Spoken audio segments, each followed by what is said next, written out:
बिस्मिल्लाहिर्रहमानिर्रहीम, अस्सलाम वालेकुम। आज की अब तक की बड़ी डेवलपमेंट यकीनन टीवी स्क्रीन पर अब से कुछ देर पहले आपने देखी होगी। पीडीएम जो बहुत ज्यादा क्रिटिसिज्म जिसके ऊपर किया जा रहा था, बहुत ज्यादा तनकीद हो रही थी कि कुछ नहीं निकला, 31 जनवरी जो है वो गुजर गई है, कोई फैसला नहीं हुआ। तो आज पीडीएम ने फैसला किया कि आज बड़ी बैठक लगाई जाएगी और कोई हम फैसला जो है वो करके उठा जाएगा। इससे पहले शेख रशीद साहब ये कह रहे थे कि लॉन्ग मार्च या फिर जो है वो अदम एतमाद से बड़ा कुछ ऐलान नहीं होगा।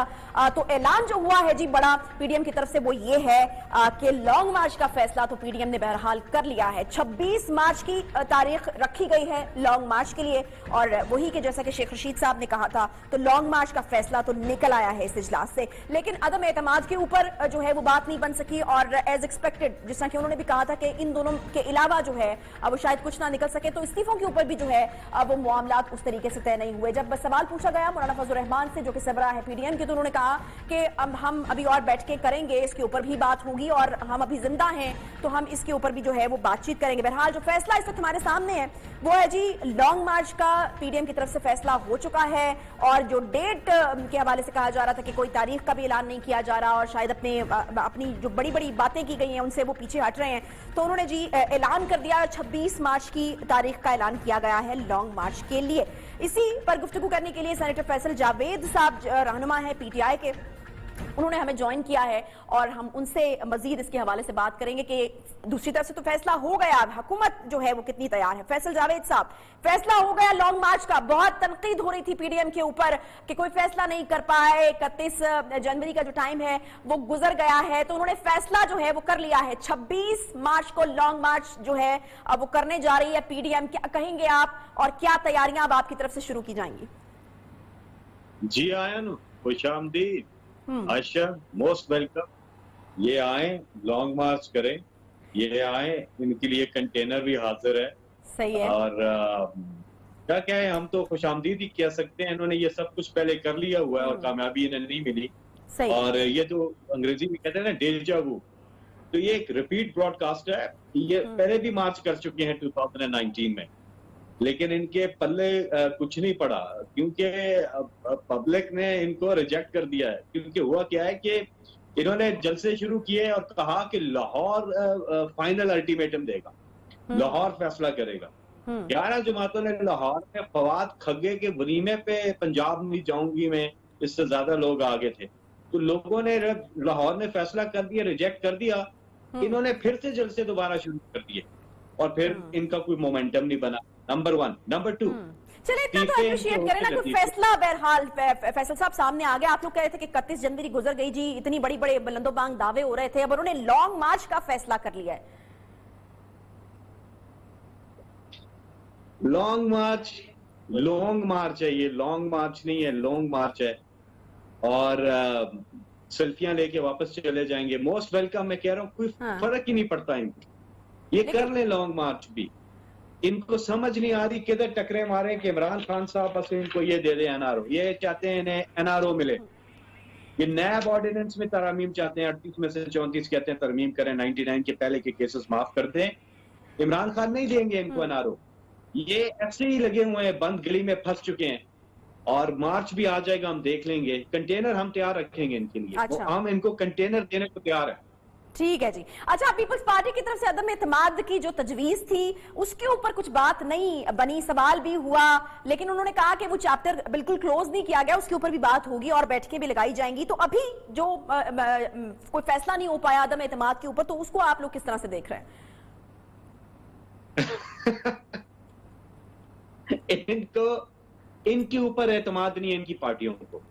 इनके जो एमपीएस हैं या एमएनएस हैं, उन्होंने क्यों नहीं इनकी कॉल पे लब्बैक कहा जब इन्होंने कहा कि रिजाइन करें वरना घरों का घेराव करेंगे। इन्होंने कहा कि शायद इनके लोग इनकी बात मान जाए। उन्होंने कहा नहीं, हम इनकी करप्शन और चोरी बचाने के लिए हम क्यों सारे रिजाइन करें।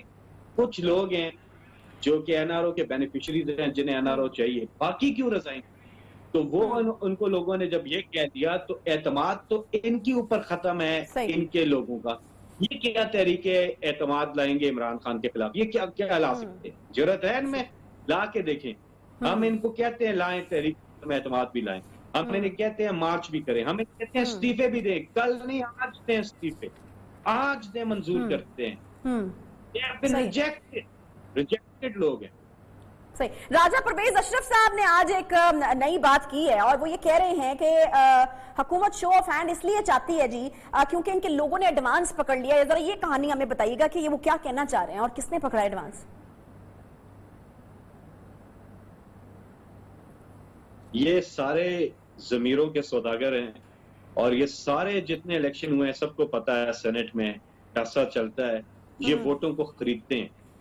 इमरान खान साहब ने अपनी पार्टी के 20 एमपीएस को फारिग किया था और कब किया था? जब इलेक्शन आने वाला था और हमारे वो जाहिर इलेक्टेबल्स थे, विनर्स थे, इलेक्ट होके आए हुए थे। एक पॉलिटिकल कॉस्ट पे करनी पड़ सकती थी, लेकिन इमरान खान साहब ने फिर भी फारिग किया उन 20 एमपीएस को पैसे लेने के ऊपर कि उन्होंने अपनी वोट। इन्होंने क्या किया? इन्होंने कहा हम एक्शन करेंगे, हमने आइडेंटिफाई कर लिए हैं लोग। क्या एक्शन किया? उस दिन के बाद बात भी नहीं हुई। तो राजा साहब क्या बातें करते हैं? इन लोगों ने हमेशा से, खास तौर पे पीपल्स पार्टी, इन्होंने खरीदे हैं सेनेट और हमेशा खरीदते हैं। बगैर रिश्वत दिए नून लीग और पार्टी जो है वो इलेक्शन जीत ही नहीं सकती है और ये ओपन बैलेटिंग का दूध और पानी का पानी हो जाएगा। चार्टर ऑफ डेमोक्रेसी में आयशा इन्होंने खुद लिखा, बेनजीर भुट्टो और नवाज शरीफ ने चार्टर ऑफ डेमोक्रेसी जो साइन किया 2006 में, उनमें लिखा कि सेनेट की वोट ना सिर्फ ओपन नहीं होनी चाहिए, उन्होंने लिखा आइडेंटिफाइबल वोट होनी चाहिए।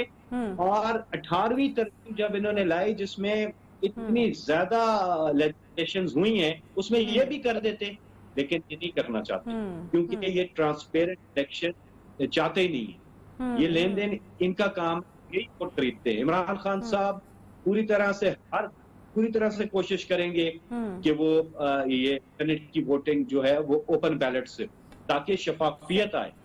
नहीं तो ये लोग तो मिल के लड़ रहे हैं सेनेटर साहब, ये लोग तो मिल के लड़ रहे हैं इलेक्शन, तो ये लोग तो जीत जाएंगे, बड़े बाएतमाद हैं वो, इस हवाले से कॉन्फिडेंट है वो बहुत। क्या मिल के करेंगे? ये एक जैसे इकट्ठे होना चाहिए, इन्हें सारे काम मिल के करने चाहिए। ये मुश्तरका असेंबली जो आज इन्होंने अपनाई है, जबरदस्त इन्होंने किया है क्योंकि इनकी करप्शन एक जैसी, मनी लॉन्ड्रिंग एक जैसी, बैरून मुल्क असासे एक जैसे, ये एक जैसे हैं, इकट्ठे ही अच्छे लगते हैं और इन्हें इलेक्शन भी जो है इकट्ठे ही लड़ना चाहिए क्योंकि ये सब इकट्ठे होते हैं तो इमरान खान को बहुत फायदा होता है। अच्छा, मौलाना ने फॉरेन फंडिंग के हवाले से बड़ा तगड़ा इल्जाम लगाया। वो ये कह रहे हैं कि स्टेट बैंक ने 23 अकाउंट्स बताए और 18 को छुपाया जा रहा है और अगर इसी तनाजुर में सारी चीजों को देखा जाए तो सादिक और अमीन तो फिर वज़ीर आज़म साहब जो नहीं रहे तो फिर उनको हटाया तो जा ही सकता है। अगर वो सादिक अमीन नहीं रहेंगे तो फिर उनके खिलाफ कोई कार्रवाई ज़ाब्ते की हो सकती है। मौलाना का ख्याल है, मेरा नहीं है, मैंने कहा मैं पहले बता दूं। करे ना जी, इन्होंने, इनकी गवर्नमेंट थी पहले और वफाकी हुकूमत इनकी थी, अगर ये केस मूव करना चाहते तो करते, कार्रवाई करते। और उस वक्त इन्होंने कुछ भी नहीं किया और सुप्रीम कोर्ट में लेकर गए। सुप्रीम कोर्ट में भी फैसला आ गया, आपके सामने है। और दूसरे केस में भी इमरान खान साहब पे जब इन्होंने पॉलिटिकल विक्टिमाइजेशन का निशाना बनाया तो इमरान खान साहब ने तो एक एक पाई का हिसाब दिया, उस कमाई पे जो बाहर की और पाकिस्तान लेकर के 40 साल पुराना रिकॉर्ड भी दिया, 60 से ज्यादा दस्तावेजात भी दिए, अदालत से सुरखरू निकले हैं। दोबारा कोशिश कर लें, जो मर्जी करना कर लें। हमारे 40,000 डोनर्स जो हैं उनका डेटा हमने दिया, टेलीफोन करें और आप उनको पूछें। हमने, इमरान खान साहब ने पहली दफा पॉलिटिकल फंडिंग का कॉन्सेप्ट लाया है, डिनर्स होते थे और उसमें लोग, अरे ऑडिटेड अकाउंट्स हैं और सारे मौजूद है कि एक चीज है। अब तो इन्होंने जवाब देना है, इनके पास कहां से पैसे आए हैं। इनके जो फ्रंटमैन, जो सारी इनके निकल के कब्जा माफिया, ये सारे लोग जो इनको चलाते हैं, इन्होंने बताना है कि भाई आपने पार्टियों में कहां से फंड आए। अब तो इलेक्शन कमीशन में इन्होंने जवाब देने, हम तो दे चुके हैं जवाब। सही।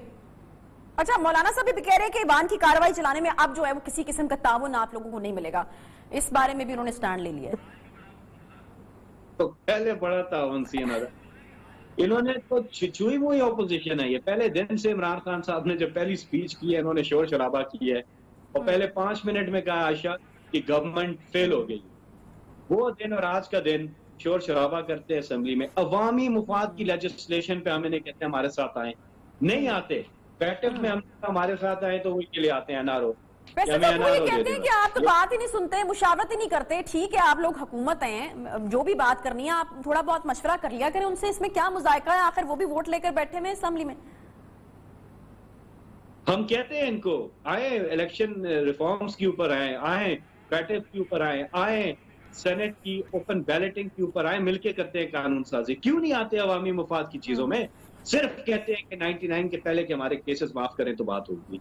सॉरी, हम हर डायलॉग के लिए तैयार है, लेकिन ये जो करप्शन के केसेस माफ कराने वाली बात है, एनआरओ लेने वाली बात है, उस पे नहीं हो सकता। बाकी हम अभी भी आज भी हम इन्हें कहते हैं डायलॉग ये करें। एनआरओ वाली कहानी तो इल्जाम दर इल्जाम वाली बात है। आप कहते हैं वो आपसे एनआरओ मांग रहे हैं, वो कहते हैं आप लोग हमसे एनआरओ मांग रहे हैं, तो अब किसकी बात मानी जाए? एनआरओ हमेशा जो पावर में होता है, जिसकी गवर्नमेंट होती है, वो दे सकता है, वो ले नहीं सकता। जनरल मुशर्रफ और इनको ज्यादा अंदाजा है। वो ये कहते हैं कि इमरान खान साहब नहीं दे सकते, उनके पास पावर नहीं है, वो किसी और ने देना है। अगर इमरान खान साहब नहीं दे सकते तो फिर इमरान खान साहब से एनआरओ मांगते क्यों हैं? अच्छा। इन्होंने लिख कर दिया इमरान खान साहब को कि हमें ये एनआरओ, इन्होंने लिख कर दिया आयशा, ये पूरा ये पीएमएलएन और पीपल्स पार्टी ने लिख के दिया है इमरान खान साहब को। और अगर इमरान खान साहब एनआरओ नहीं दे सकते तो मांगते क्यों फिर? चले खैर, वो तो ये मानते ही नहीं ना कि हम मांग रहे हैं। वो ये कह रहे हैं कि आप लोग माने। हद तो वैसे फैसल साहब ये है ना कि आज यौम यकजहती कश्मीर तक पे करारदाद जो है वो मंजूर नहीं हो सकी है। देखिए, कश्मीर के ऊपर हमने जब ज्वाइंट सेशन बुलाया था, जब कश्मीर का मुकदमा पूरी दुनिया में हेडलाइंस में था, बिलखुसूस पाकिस्तान में, और जो भी ट्रांसमिशंस चल रही थी, इन्होंने कश्मीर कॉज को पीछे कर दिया और अपने कंटेनर को, अपने धरने को, जो लॉन्ग मार्च इन्होंने पहले किया था, ब्लॉक लॉन्ग मार्च, उसको आगे कर। हमने जब जॉइंट सेशन बुलाया कश्मीर पे, उसको इन्होंने एक्सप्लॉइट करने की कोशिश की।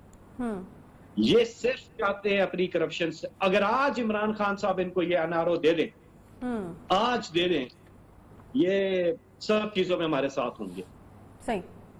अच्छा सेनेटर साहब, मुझे ये बताइएगा कि अभी 26 मार्च जो है वो दूर है, लॉन्ग मार्च का फैसला किया गया है। ऑब्वियसली एहतजाज वगैरह जो है मुल्क की तरक्की के लिए कोई बेहतरीन चीज़ तो नहीं होती, बेहतर चीज़ तो नहीं होता। आप लोग हुकूमत हैं, कोई बातचीत करने की कोशिश की जाएगी इसके बीच में, या आप लोग चाहते हैं कि लॉन्ग मार्च किया जाए? आप हुकूमत हैं, आपको करना भी चाहिए, इसमें कोई मुजायके वाली बात नहीं है। तो होगा कुछ, क्योंकि पहले भी इस तरह की खबरें आती रही हैं। बिल्कुल ठीक है, बातचीत हो सकती है।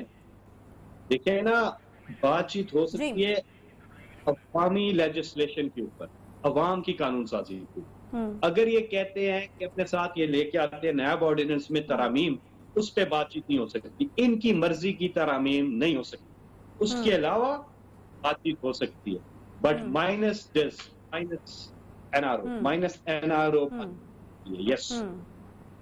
तो इन्हीं पॉइंट्स के साथ फैसल साहब, मैं यही जानना चाह रही हूँ कि आप लोगों की तरफ से कुछ इनिशिएट किया जा सकता है या कोई कोशिश की जाएगी? हमने की है कोशिश, हमने इनको कोरोना के ऊपर भी बुलाया, कमेटी में नहीं आते। अभी भी पिछले दिनों भी मीटिंग हुई है, नहीं आए। और बाकी इलेक्शन रिफॉर्म्स के ऊपर हम इन्हें कहते हैं आए, नहीं आते। कहते हैं, पीछे से मैसेज भेजते हैं कि अगर आप ये इमरान खान साहब को कन्विंस कर लें किसी तरीके से कि वो हमारी बात मान जाए। 99 से पहले के केसेस का और वो केसेस कहते हैं कि माफ कर दे तो फिर बात हो सकती है। तो इमरान खान साहब तो कहते हैं कि वो तो माफ नहीं कर, वो तो नहीं डील नहीं करना चाहते। अच्छा फैसल साहब, ये ब्रॉडशीट पर जो कमीशन बनाया गया उसको भी जो है वो अक्सर मुस्तरद कर दिया गया है पीडीएम की तरफ से, इस पर क्या कहेंगे आप? नहीं तो क्या कैप्टन सफ्दर को उसका हेड लगा दे? क्या करें? बात सुने। ये खुद इन्होंने प्रोसिक्यूटर इन्होंने तैनात किया था, आपको याद होगा।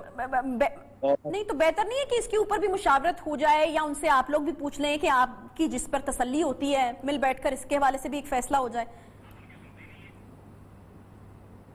देखिए ना, दूध की रखवाली पे बिल्ले को नहीं बिठाना। नहीं तो आप किसी बिल्ले को ना बिठाए ना, मतलब कोई दरमियानी रास्ता भी तो होगा ना। नहीं है जी, यही है दरमियानी रास्ता, एक ही है। एक क्रेडिबल, एक एक्सपर्टीज है उनकी इसमें। अच्छा। और ये तो कोई भी हो जाए, इन्होंने क्या करना है? इनके खिलाफ अगर फैसला आता है तो इन्होंने तो मानना ही नहीं है। अच्छा, तो ये तो हमेशा से अपने नहीं साथ तो मिला के खेलने वही वाले। वाली बात है ना कि फिर तो आप मतलब शुरू से इसको मुतनाज़िर बना देंगे। अगर अभी उनकी बात मान लेंगे और फिर उनके खिलाफ फैसला आता है तो फिर तो ठीक है, मीडिया भी कहेगा या और लोग भी कहेंगे या उनको कहा जा सकता है कि जी आपकी मर्जी का अगर बंदा लगा दिया, उसके बावजूद भी आप फैसले को नहीं मान रहे, अगर मेरिट पर फैसला होगा और आप ये कह रहे हैं कि उनके खिलाफ आएगा, तो बेहतर है कि बंदा जो है वो मिल बैठकर आप लोग डिसाइड कर लें ताकि फैसला जो आए उसके ऊपर फिर वो माने तो सही ना। मुझे नहीं पता क्या फैसला आएगा, लेकिन अगर इनको कबूल नहीं है तो चैलेंज करें इसको, सुप्रीम कोर्ट में चले जाए। ठीक है। दूसरी चीज ये है बॉस के नैब के जो चेयरमैन है वो किसने इन्होंने ही सही। लगाए थे ना। हम्म। तो जब पिछले जो नैब चेयरमैन थे वो इनके खिलाफ कुछ भी नहीं करते थे तो वो सब ठीक था। ये अगर ठीक चीजें है, कर रहे हैं तो ये गलत हो।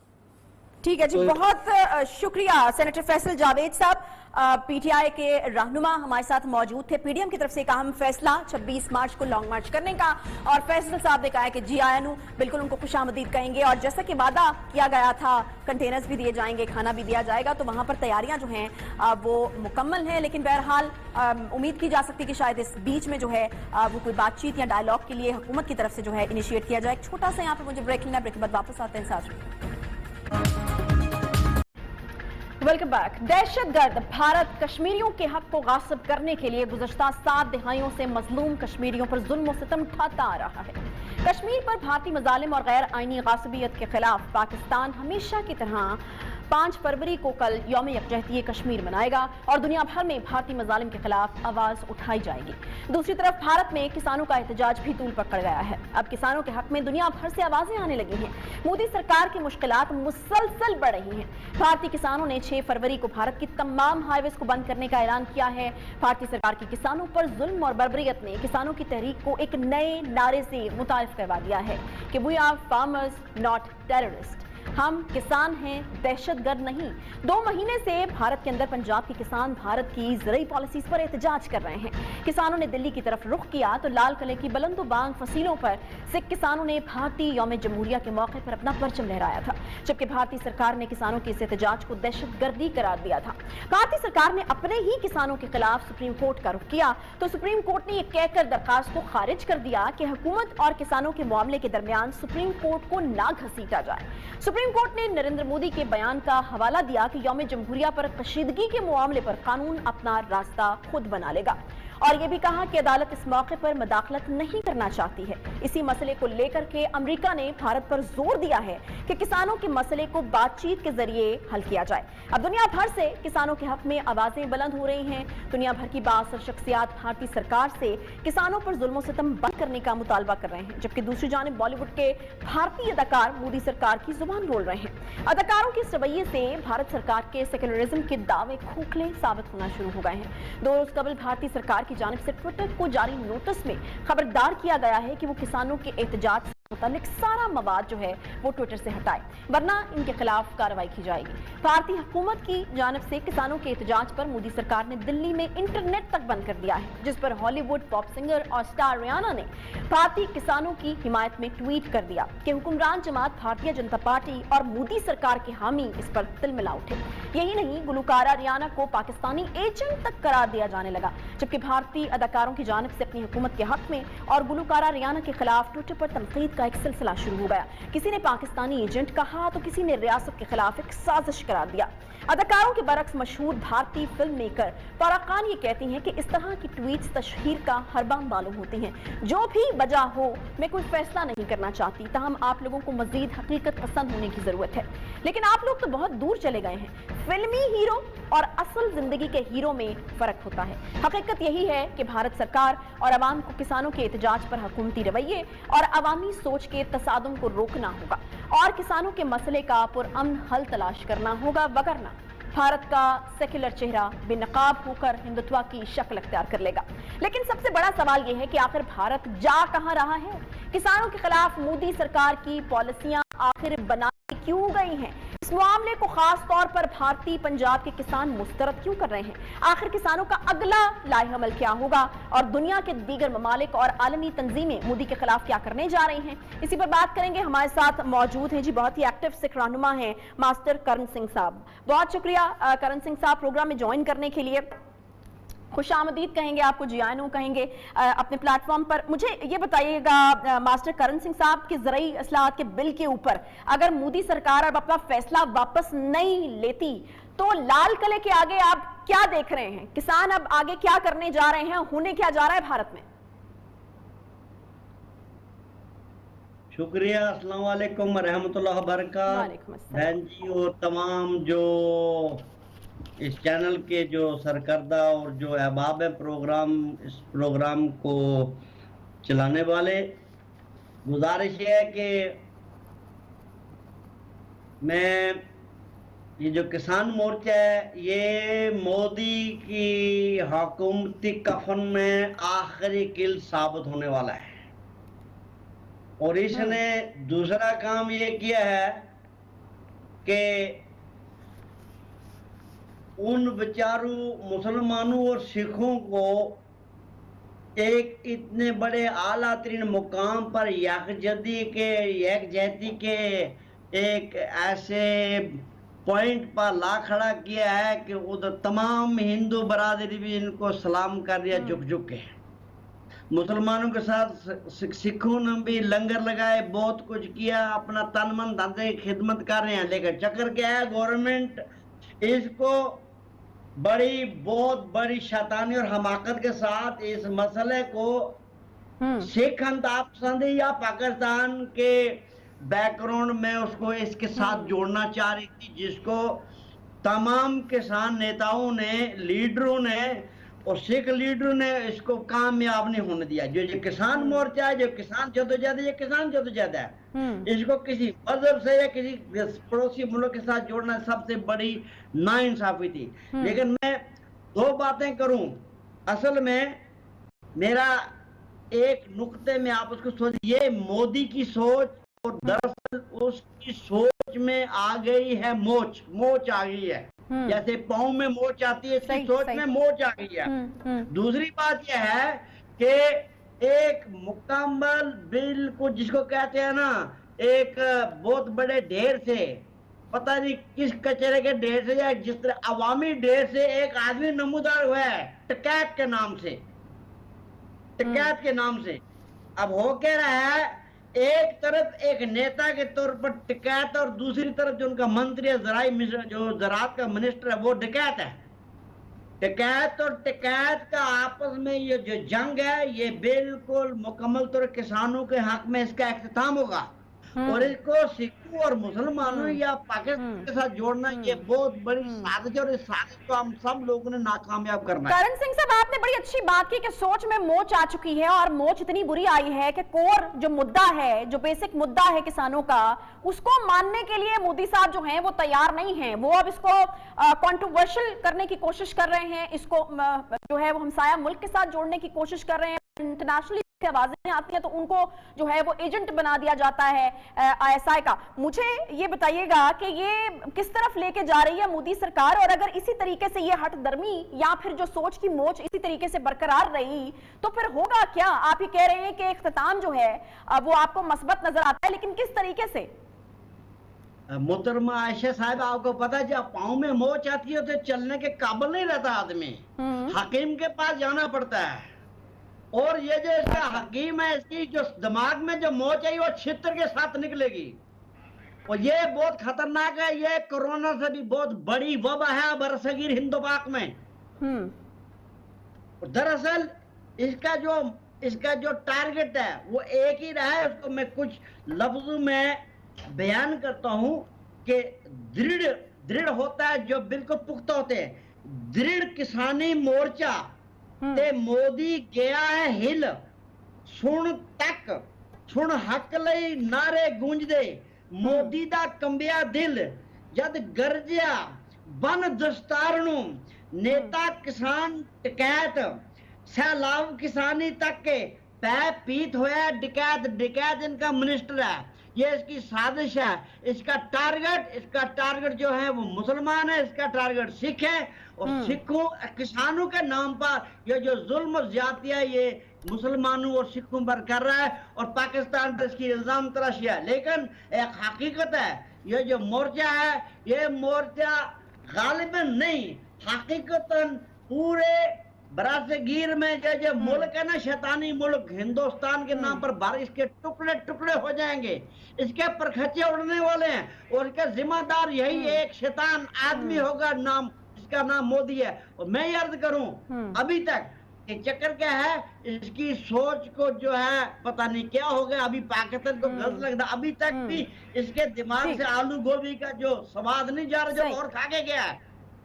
करण सिंह साहब, ये सिर्फ यही मुद्दा नहीं है, किसानों का सरापा एहतजाज है, वो अपनी जगह पर एहतजाज कर रहे हैं, भारत में मुख्तलिफ तहरीकें चल रही हैं। दूसरी तरफ हम देखें तो कश्मीर में जो जुल्म सितम हो रहा है वो तो अल्फाज में भी बयान नहीं किया जा सकता, क्या कहेंगे इस पर आप?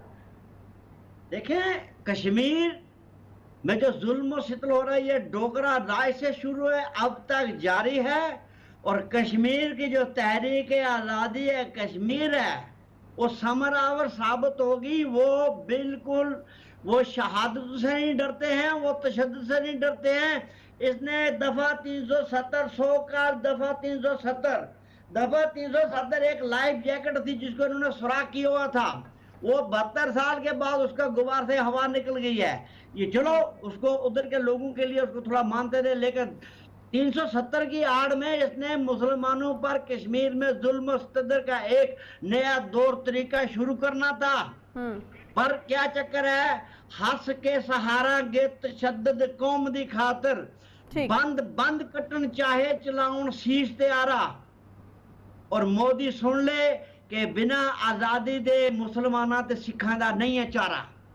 कश्मीर में जितना आप सितम करेंगे, कश्मीर में जो जरूरत है वो नजरियाती तौर पर पाकिस्तान का नजरियाती तौर पर जो कश्मीर का जो नारा है आजादी है कश्मीर, यानी जितना उसको दबाया जाएगा वहां पर तहरीक उतनी ही बढ़ेगी। बहुत शुक्रिया मास्टर करण सिंह साहब जो हैं वो हमारे साथ मौजूद थे, बहुत शुक्रिया आपकी आने का और हमसे बातचीत करने का। एक छोटा सा यहाँ पे ब्रेक लेंगे, ब्रेक के बाद वापस आपके साथ।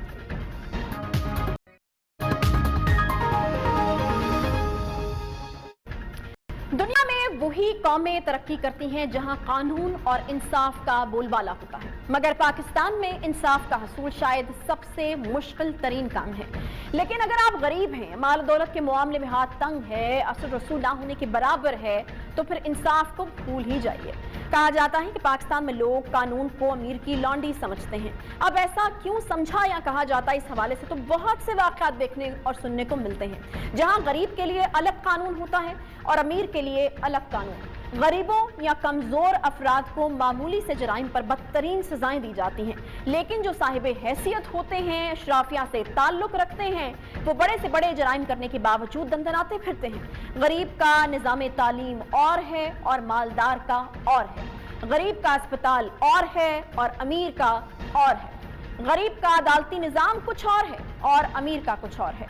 मौजूदा हुकूमत की बात की जाए तो वज़ीर-ए-आज़म इमरान खान साहब और इनकी पार्टी ने जहां नए पाकिस्तान और रियासत मदीना के नारे लगाया करते थे, बात करते थे कि हम दो नहीं एक पाकिस्तान बनाएंगे, अमीर और गरीब के लिए एक जैसा पाकिस्तान होगा, लेकिन ऐसा अभी तो देखने में नहीं आ रहा। ये दावे और वादे बस नारों ही की हद तक रहे। हम आपसे एक वाकया शेयर करने जा रहे हैं जो दो नहीं एक पाकिस्तान के नारे के बरक्स एक नहीं दो पाकिस्तान, गरीब और अमीर के अलग अलग पाकिस्तान की हकीकी मिसाल है। चंद दिन कबल एक 5 साल बच्चे की वीडियो वायरल हुई थी जो स्क्रीन पर चल भी रही है। वीडियो में देखा जा सकता है कि कमसिन बच्चा मुल्तान की मसरूफ शाहराह पर लैंड क्रूजर चला रहा है। वीडियो वायरल हुई तो इंतजामिया हरकत में आई, फिर गाड़ी जब्त कर ली गई और 5 साल बच्चा वालिदैन के हमरा थाने में पेश हुआ। बच्चे के वालिद ने सीटीओ मुल्तान को अपना बयान कलमबंद कराया। बयान हल्फी में वालिद ने यकीन दहानी करवाई कि बच्चा आइंदा जो है वो गाड़ी नहीं चलाएगा। 1000 रुपए का जुर्माना हुआ और फिर इन्हें छोड़ दिया गया। मामला हल हो गया। कानून ने एक बयान हल्फी के बाद इन्हें जाने की इजाजत दे दी। ये तो था एक वाकया। अब दूसरे वाकये की तरफ चलते हैं। मुल्तान के बाद मुजफ्फरगढ़ के इलाके जतोई में एक ऐसी ही वीडियो वायरल हुई जिसमें एक 10 साल बच्चा मरकजी शाहराह पर मेहरान गाड़ी ड्राइव करता देखा जा सकता है। वीडियो वायरल हो गई और फिर पुलिस हरकत में आई, लेकिन इस दफा मेहरान लेकर निकलने वाले बच्चे और इसके वालिदैन के साथ पुलिस का रवैया लैंड क्रूजर लेकर निकलने वाले बच्चे के मामले से यकसर मुख्तलिफ था। पुलिस की कार्रवाई ने साबित किया कि पाकिस्तान में बड़े और छोटे के लिए अलग अलग कानून हैं। मेहरान और लैंड क्रूजर के लिए मुख्तलिफ कानून है। पैसे वाले और कमजोर के लिए अलग अलग कानून है। जी हाँ, तीसमार खान मुजफ्फरगढ़ पुलिस ने फुर्तियां दिखाई, कार्रवाई की जो यकीनन खिलाफ कानून कोई भी काम करने पर होनी चाहिए। गाड़ी भी कब्जे में ले ली गई, लेकिन बयान हल्फी का मामला जरा मुख्तलिफ था। मेहरान लेकर निकलने वाले बच्चे के वालिद के खिलाफ शहरियों की जिंदगियां खतरे में डालने की ताज़ीरात पाकिस्तान की दफात के तहत मुकदमा दर्ज किया गया और इसे गिरफ्तार कर लिया गया, जबकि मुल्तान में तो ऐसा नहीं हुआ था। जुर्म तो दोनों का एक ही जैसा था। मुजफ्फरगढ़ मोहम्मद हसन इकबाल का कॉन्डक्ट सीटीओ मुल्तान से बिल्कुल मुख्तलिफ था। उन्होंने एसएचओ थाना जतोई को फौरन कार्रवाई का हुक्म दे दिया, गोया मुल्तान और मुजफ्फरगढ़ में कोई अलग-अलग कवानीन बनाए गए हों। लेकिन ऐसा तो नहीं है, मगर मामला है कमजोर और ताकतवर का, गरीब और अमीर का, लैंड क्रूजर और मेहरान के फर्क का, क्योंकि मेरे देश में यही रिवायत है। कानून और इंसाफ का मयार अमीर और गरीब के लिए मुख्तलिफ है। पुलिस की फुर्तियां भी अमीर और गरीब के लिए मुख्तलिफ हैं।